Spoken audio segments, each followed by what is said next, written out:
Hello，大家好，我係貝殼找房嘅阿 Ken。今日咧嚟到我哋港珠澳好岸呢度，帶大家睇個租盤。咁呢個業主咧，我同佢傾過啦，係2600蚊短租半年嘅啊。如果你覺得呢套單位唔啱咧，唔緊要，我哋貝殼系統咧有好多嘅房源嘅啊，好多房源，唔單止呢一套嘅。咁啊，好多喺香港機場翻工嘅空姐空少咧，都好中意翻嚟大陸呢邊居住嘅。點解呢？因為呢邊嘅租金真係平，420尺左右嘅租金先係2000零蚊㗎咋。你睇對比香港成萬幾蚊嘅差價，好多人咧都中意翻嚟呢邊住嘅。咁喺香港過嚟嘅話，僅需車程係40幾分鐘嘅啫，一個鐘啊！但係咧兩地之間嘅生活費、租金都差咗幾千蚊嘅，所以好多香港嘅街坊咧都中意喺香港揾錢，大陸呢邊生活嘅。包括喺我哋口岸呢邊再翻去珠海市區，都係15分鐘左右嘅時間，非常之方便嘅。再加埋依家口岸城嗰度咧都有個口岸天地嘅商業街嘅，入邊咧有肯德基啊，邊都有好多嘅品牌啊，可以俾到大家去選擇嘅，咩食飯、睇戲、行街啊。咁稍後咧都去帶大家去睇睇呢。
嗱，依家咧嚟到我哋房間呢邊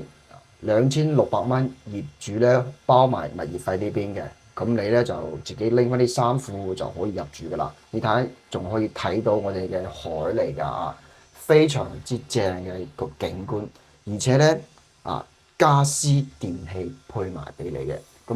呢度咧係一個生活嘅陽台，你可以喺度晾衫咧都冇問題嘅。咁呢邊咧就係我哋開發商嘅交樓嘅標準啦啊！呢度係1.8米乘2米嘅長床嚟嘅，加埋呢個衣櫃咧都已經係整好晒㗎啦，都係現成嚟嘅。再加埋咧，我哋係一個中央嘅冷氣機啊，中央空調包埋呢個電視啊、梳化同埋餐台呢啲，全部都係俾埋你交付嘅。但係咧，佢係用一個電磁爐，西門子嚟嘅西門子一個品牌呢啲冰箱，個冰箱位都喺度。嗱呢邊咧就係我哋一個廁所啦，咁係帶智能嘅智能嘅馬桶喺度。呢邊係淋浴間佢係帶呢個熱水器嘅2600蚊近呢個港珠澳海岸城呢邊嘅呢個價錢咧，講真，你喺香港只能係租個劏房但係咧，你花1個鐘嘅時間過到嚟珠海呢邊2600蚊，你喺香港揾錢居珠海呢邊居住嘅，咁咧我哋再打車翻去珠海市區呢邊咧，先係15分鐘㗎咋非常之方便嘅。好啦，如果大家有感興趣對珠海呢邊租房咧想了解更多，都可以 WhatsApp 我或者電話我嘅。咁呢套房咧係短租半年2600蚊嘅想租咧就快啲，因為呢啲短租係比較吸引人嘅